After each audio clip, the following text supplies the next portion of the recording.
Say hello to my little friend.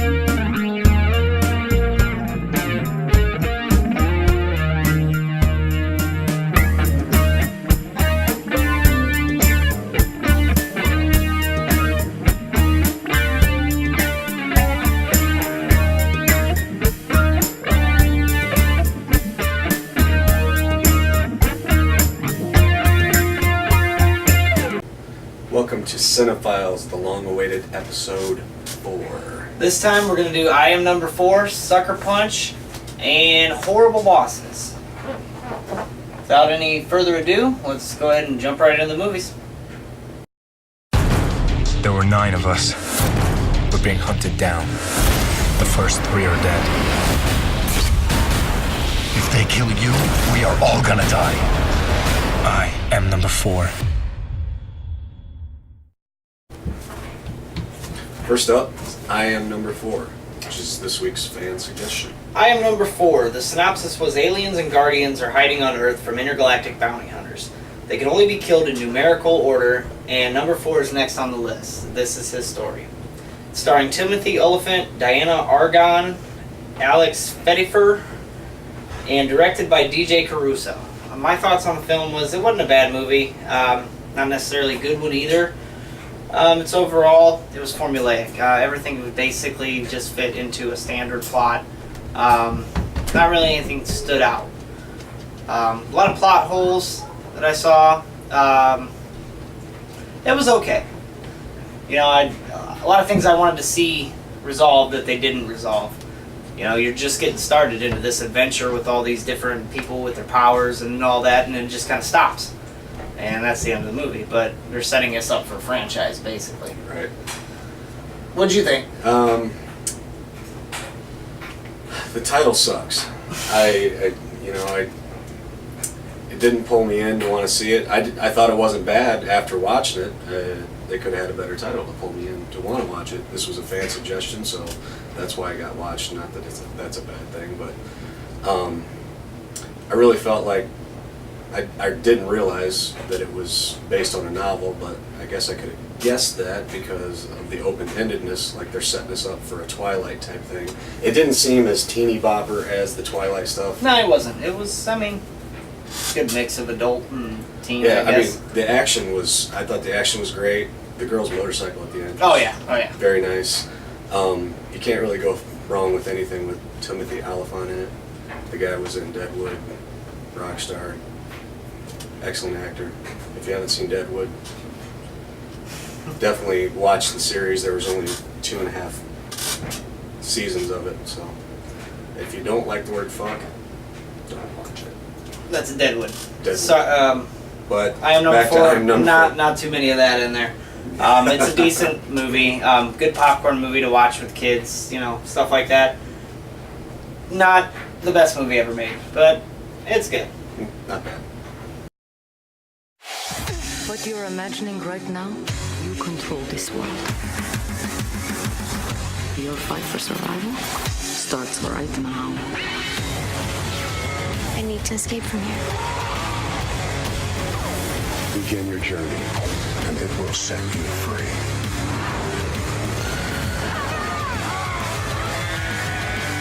Sucker Punch, rated PG-13. In theaters and IMAX March 25th. Alright, and we're in. Okay, next up is Sucker Punch. The synopsis for Sucker Punch is a young girl, Baby Doll is her name, is locked away in a mental asylum by her abusive stepfather, where she will undergo a lobotomy in 5 days' time. Faced with unimaginable odds, she retreats to a fantastical world in her imagination where she and her 4 other female inmates at the asylum plot to escape the facility. The lines between reality and fantasy blur as Baby Doll and her 4 companions, as well as a mysterious guide, fight to retrieve the 5 items they need that will allow them to break free from their captors before it's too late. Starring Emily Browning, Vanessa Hudgens, Abby Cornish, Jenna Malone, Scott Glenn. It's directed by Zack Snyder. Zack Snyder, he directed Dawn of the Dead, 300, and The Watchmen. If you've ever seen any of those movies, it's kind of the style it is. Pretty much everything done in front of a green screen. Yeah. But I mean, it fits in that. So go ahead and give me your thoughts. Stylistically, I thought it was great. I mean, all the visuals were excellent. The eye candy, I hate to always be the guy to No, that was on my list. all the girls were very easy to look at. This is, to me, a movie for a 13-year-old boy. The plot was like somewhere between The Matrix or Inception. Okay, we're going off somewhere else. It kind of lost me. I mean, all the visuals kept me watching it, but that's all it was. It was eye candy after eye candy after eye candy, and I thought the plot sucked. Yeah, the plot. I don't know, it wasn't that good, but that's really not what I was focusing on. Exactly. I mean, they're distracting you I mean, by you how got hot the girls are and Hot all girls running around skimpy clothes, carrying machine guns, to a kick-ass soundtrack. I Yeah. thought the soundtrack was great. A lot of covers in there. Yep. I actually went on iTunes and bought the Pixies cover that was on Did you? Where's My Mind. Cool. It pretty much accomplished what it set out to do. I mean, it wasn't supposed to be a serious movie. It's not supposed to be Citizen Kane or anything like that. I mean, Thank it's Christ. I do like the contrast, like you said, between the different worlds, the visuals, and all that Mhm. stuff. That was kind of like Inception, where they, differentiated forth, between yeah. each one. If you're not really paying attention to what's going on, you don't know which one they're in, but you just gotta pay attention. It's not that big of a deal. The twist ending threw me for a loop, though. Yeah, that was all right. I Oh, was like, jeez. okay, yeah, that was poetic Yeah. justice, but it really Little didn't poetic justice. put enough of a cherry on top for me to be like, oh, well, that, yeah. Yeah, it was funny to find out, like, oh, man, that's not what I expected at all. But it was a good ending. It was a good ending. Anything else? I'll give it a half a thumb up, A half a thumb up. and I'll leave it at that. I don't think that's what up I would give it, but Yeah, right. hot girls, machine guns, good music. If you're into that, this is definitely the movie for you. If Definitely good music. my wife didn't really like it, she was Yeah. kind of like, "This is stupid. This is stupid," but I don't think it's catered to Definitely not catered to that women. audience. Yes, Definitely, it's a lot of action and a lot of scantily clad women. a lot It's of 13-year-old boy movie. a lot of people criticized it for being misogynistic, if you will. Oh, I can't imagine. I don't know I how think that would that's- happen. yeah, I mean, no. it's just Yeah. girls in undergarments and swords and machine guns. Not Yeah. misogynistic. I don't see it. I like what was her name? Carla Gugini. She was in Independence Day. Hmm. She was the madam The at madam. She was good. the bordello. She was very good. Overall, I mean, nobody else really stood out to me. Baby Dolls was good, but she Yeah. didn't really say much the whole movie, so she was just there to look at pretty much. That's just about it for Sucker Punch.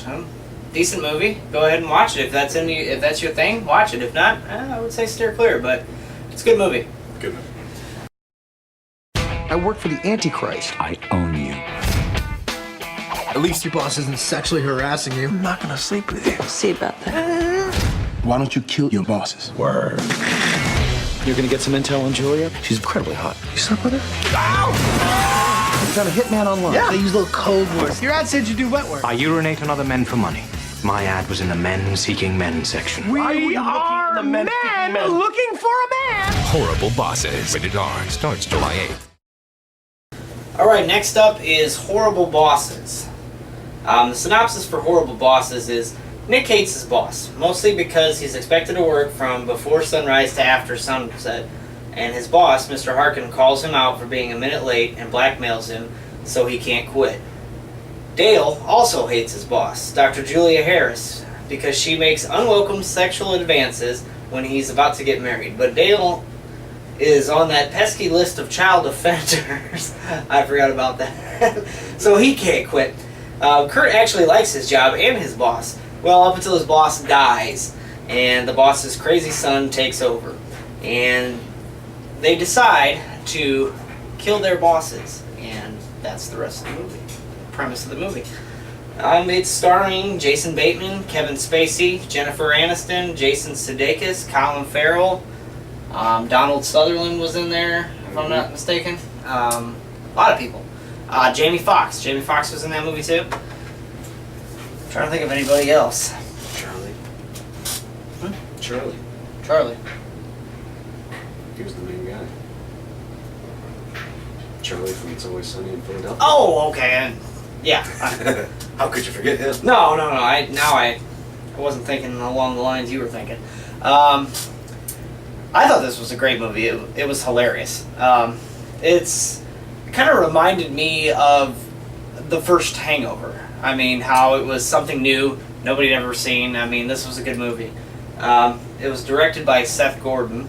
A lot of the gags in there, when he's they break into one guy's house and he's just using the toothbrush to clean everything on his body, his boss's toothbrush.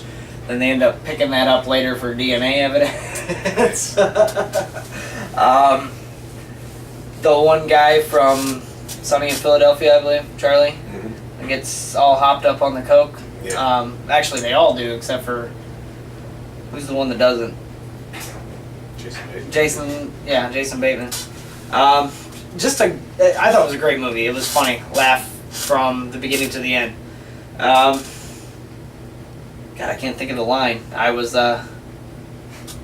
know what you're. You know what I'm saying? It's one line in the movie that's going to be a catchphrase from now on, and It's been about a month since we watched these movies and actually filmed. Due to circumstances and scheduling beyond our control. No, we both work for the same Nazi-ass company, but that's neither here nor there. Back to the movie. Do you remember the line? I can't think of it. All right, well, give me your thoughts, and I'll look up this line here. Something about a barrel. Oh. Yeah. Okay, go ahead. I'll look it up, and you. I mean, I think with any lesser of a cast, this would have been just another comedy platform and it would have been very forgettable. But It's Always Sunny in Philadelphia. Charlie, that guy. He was hilarious. You can put him in anything. And I'm surprised that he hasn't been in more movies, given the number of seasons of It's Always Sunny. Pete compared it to The Hangover, and I mean, I can't think of a better comparison. God help us if they do a sequel. Well, they already tried to kill their bosses once. I mean, are they going to get new bosses? I mean, this is a movie where it shouldn't have a sequel. Please, no sequels. But on its own, good movie. I mean, very funny, laugh from beginning to end. But like I said, with any lesser of a cast, I don't think it would have worked as well. And let's skip right to the meat of it. And if Jennifer Aniston was your boss and she was doing that shit, I'm sorry. This is not Jennifer Aniston does not usually. The shit that came out of her mouth in this movie, God. I mean, it's better than porn. Holy God. I mean, I just put that shit on a loop and that's not a balanced diet. That's not a balanced meal. Yeah. She was just, I mean, I've never seen Jennifer Aniston like that. It was great. I liked it. Yeah. She should do that more often. Yeah, it was... It was very, very... Yeah. I'm not going to be able to find it now. Anyways, watch that movie and you'll know what we're talking about. It sticks out like a sore thumb. I'd like to bend her over a barrel and show her the 50 states. That's it. That is the line. And then if you stay after the credits, they do the outtakes, and... It will be now. Because he says, I'd like to bend her over a barrel and show her the 50 states. And the one guy's like, what does that even mean? And he's like, oh, it's from a movie. But then in the outtakes... Like, no, it's not. In the outtakes, they show that clip. And he says, it's from a movie. And the guy says, no, it's not. And he goes, it is now. I thought that was hilarious. That was pretty funny. That's a quote that I have never before. I don't know where they came up with that, but that was good. It was just, I thought it was nonstop laughs from, front to back. Oh, definitely better than The Hangover 2. I mean, Don't of comedies that we've done, this summer season, This one was a good one. This one was a good Very, one. very good. Yeah, it was worth seeing. Colin Farrell, who doesn't usually play that kind of character, I thought he was hilarious with the bald head there, the comb over that they put on. You know what that reminded me of? It was Tom Cruise in Tropic Thunder. Totally out of character and made me respect the guy because that dude has done too many fag movies. Nothing against homosexuals. Sorry, I shouldn't use that word. Do whichever you want to do, but that guy was in way too many of those kind of movies for a long time. I'm like, what the hell is he doing? Away. Oh my, oh, bad. So, anyways, my wife made me watch that shit. So, Far Away? No, Colin Farrell. I mean, like straight up. Colin Farrell hasn't been in any of those kind of movies. Oh no, dude. There was like 2 or 3 of them in a row, and we got them all from the video store. He was Bullseye in Daredevil. He was in The Recruit. I'm telling you, dude. A lot of action movies. These may have been indie films that were off Pete's radar, but there was like 2 or 3 in a row where he played up a straight up homosexual character. And like I said, nothing against that. Do what you want to do, but I don't enjoy,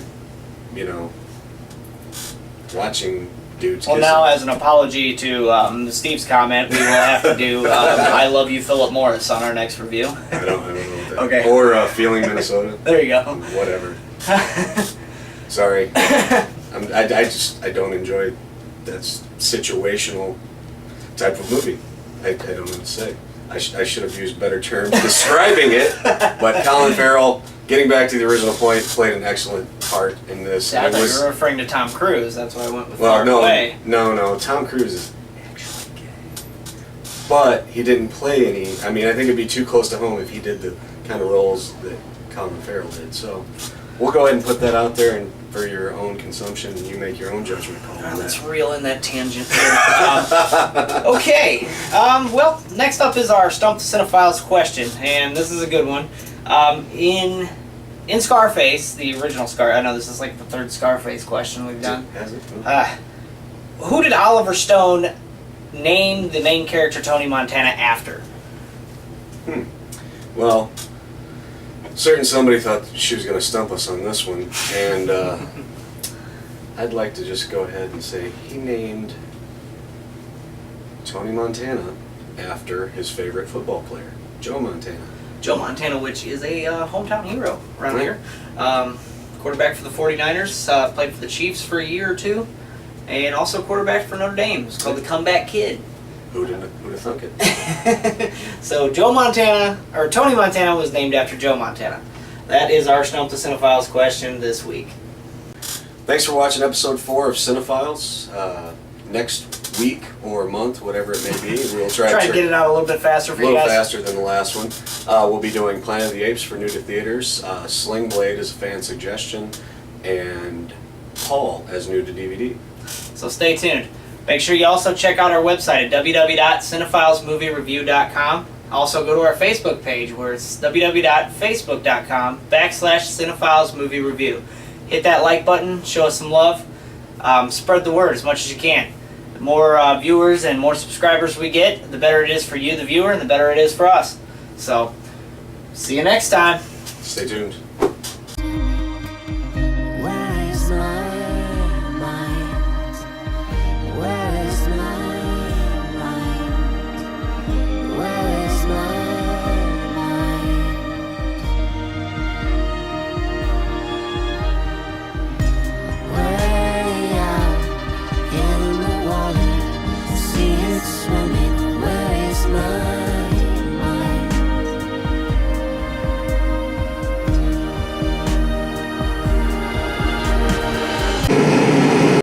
Thanks for watching episode 4 of Cinephiles, and I am not a homophobe.